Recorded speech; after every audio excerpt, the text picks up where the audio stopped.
What's going on, everybody? It is your boy Zamboni. I'm a musician and astrologer, and it is time to talk about the astrology of the week ahead. As always, I thank you so very much for being here. Thank you for rocking with me daily, weekly, every season. I do a forecast with the Plant Cunning folks. Thank y'all for being with me this whole time. If you want to go to zamboniphone.com, you can get a reading. You can find some music. You can find some merch. There's super dope artwork that you can put up on your wall, or you can put it on your chest, or you can put it on a backpack, or these kinds of things. Thank you so much for doing all of those things.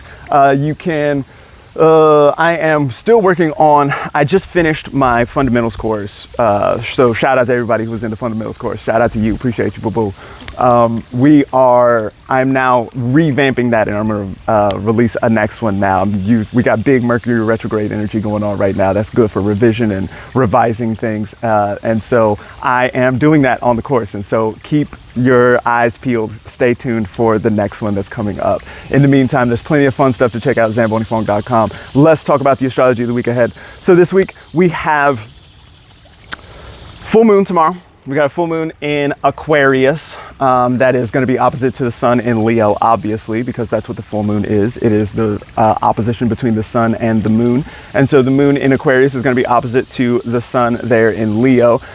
This is interesting for a couple of reasons here. One is that we've got the Mercury Cazimi not quite at the full moon. We've got the Mercury Cazimi actually happening today, and the full moon is going to happen tomorrow. But these are close enough in time that it's something worth thinking about. And then also that Mercury Cazimi and the full moon is square to Uranus in Taurus. So, the way that I usually think about the Mercury Cazimi is like a special message from the king, is the way that any kind of Cazimi, anytime a planet is in the heart of the sun, that's what that word Cazimi means, then it's like in the same degree as the sun. And so the sun sort of like sucks up all the power and then does the sun thing, the power of whatever planet we're looking at, and expresses it and shines the light out on it, right? Like the sun is the king, the sun is the sovereign, the one that like shines all the light in the world and all of this, right?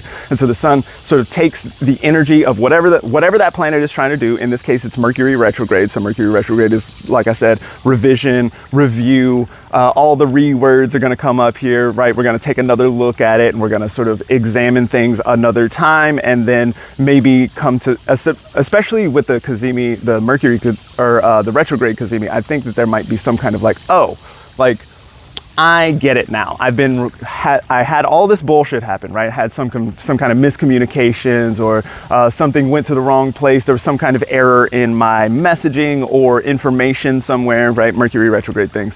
Then we get this Cazimi, and there's a certain sense of like, clarity, right? A certain sense of like, I can understand it now. Now, the thing about this is that it's square to Uranus there in Taurus, and Taurus is ruled by Venus. It's worth noting that Venus is in Virgo in fall, in a position where Venus typically can be a little bit focused on nitpicking perhaps, or very good at looking at the details and noticing where the details are not matching up, or where there are flaws in the ideation or the process in some kind of way, maybe to a point where things are not as delicious as we typically like the Venus things to be, but perhaps ready to get in and do some work.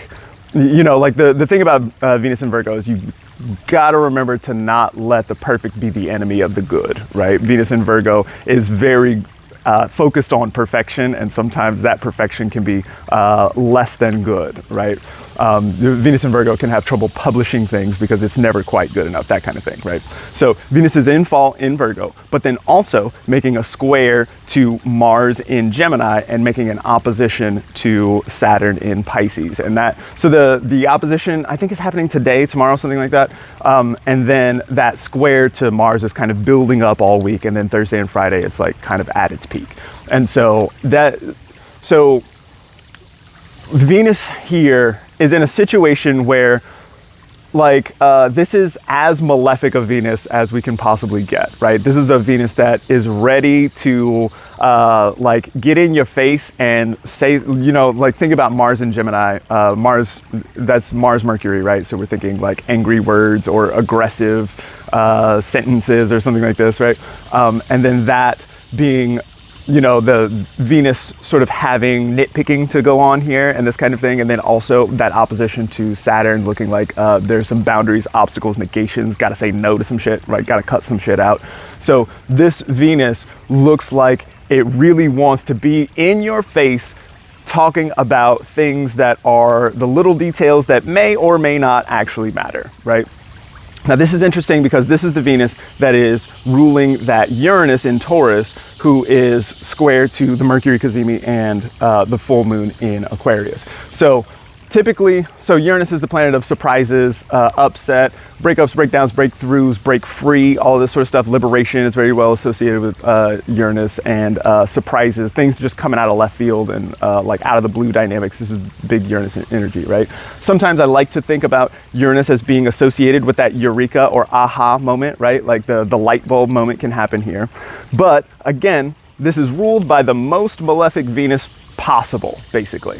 And so, you know, typically when I think about Uranus, I think about big changes that are kind of neutral. Like often humans don't like change. So even when there's a good change, then we can find ourselves crying about it or this kind of thing, right? And so I often advise when we're thinking about Uranus that like there might be some discomfort, but like there might be some kind of radical change that actually makes things better in some kind of way.